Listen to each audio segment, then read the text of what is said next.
عبد الرحمن ناصر اندلس میں خلافت بنو امیہ کا سب سے مشہور حکمران تھا، جو کہ عبد الرحمن الثالث اور عبد الرحمن اعظم کے ناموں سے بھی جانے جاتے ہیں۔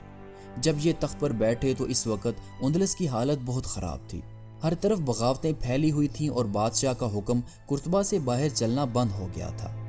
الناصر کی عمر اس وقت صرف 22 سال تھی، لیکن اس کے باوجود انہوں نے ایسی قابلیت سے حکومت کی کہ 10-15 سال کے اندر ملک میں امن و امان قائم ہو گیا۔ عبد الرحمن نے نہ صرف اسلامی اندلس میں امن قائم کیا، بلکہ شمال کے پہاڑوں میں قائم مسیحی ریاستوں کو بھی اپنا باجگزار بنا لیا۔ عبد الرحمن نے فوجی قوت کو بڑی ترقی دی۔ ان کے دور میں ان کی فوج کی تعداد 1.5 لاکھ سے بھی زیادہ تھی۔ ان کے دور میں بحری قوت میں بھی بہت اضافہ ہوا اور اندلس کے بحری بیڑے میں 200 جنگی جہاز شامل تھے، جبکہ ساحل پر 50,000 سپاہی ہر وقت حفاظت کے لیے موجود رہتے تھے۔ اندلس کی اس قوت اور شان کو دیکھ کر یورپ کی حکومتوں نے عبد الرحمن اعظم سے تعلقات قائم کرنا چاہے، چنانچہ بازنطینی سلطنت اور فرانس اور جرمنی کی حکومتوں نے اپنے سفراء اس کے دربار میں بھیجے۔ اندلس کے اموی حکمران اب تک امیر کہلاتے تھے اور انہوں نے خلافت کا دعویٰ نہیں کیا تھا، لیکن 4 صدی ہجری میں بغداد میں بنی بویہ کے قبضے کے بعد عباسی خلفاء بنی بویہ کے حکمرانوں کے ماتحت ہو گئے تھے۔ عبد الرحمن نے جب دیکھا کہ خلافت میں جان نہیں رہی اور وہ ایک طاقتور حکمران بن گئے ہیں، تو انہوں نے امیر کا لقب چھوڑ کر اپنی خلافت کا اعلان کیا۔ اس کے بعد سے وہ اور ان کے جانشین خلیفہ کہلانے لگے۔ عبد الرحمن صرف ایک طاقتور حکمران ہی نہیں، بلکہ وہ ایک لائق، عادل اور رعایا پرور بادشاہ تھے۔ ان کے عدل و انصاف کا اندازہ اس بات سے لگایا جا سکتا ہے کہ ایک مرتبہ ان کے بیٹے نے بغاوت کی۔ جب وہ گرفتار کر کے لایا گیا تو عبد الرحمن نے اس کو موت کی سزا دی۔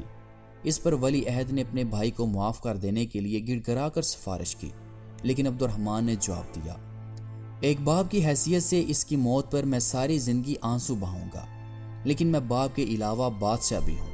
اگر باغیوں کے ساتھ رعایت کروں تو سلطنت ٹکڑے ٹکڑے ہو جائے گی۔ اس کے بعد عبد الرحمن نے اپنے اس بیٹے کو قتل کروا دیا۔ ان تمام خوبیوں کے باوجود عبد الرحمن کی زندگی ایک بادشاہ کی زندگی تھی۔ ہم اس کا مقابلہ خلفائے راشدین یا حضرت عمر بن عبد العزیز سے نہیں کر سکتے۔ نہ تو وہ سلطان نور الدین زنگی اور نہ ہی سلطان صلاح الدین ایوبی کی طرح تھا۔ اس نے اپنی لونڈی زہرا کے لیے قرطبہ کے نواح میں ایک بستی قائم کی، جو کہ مدینہ الزہرا کہلانے لگی۔ اس پر اس نے کروڑوں روپیہ خرچ کیا۔ اس کی تعمیر 40 سال تک جاری رہی۔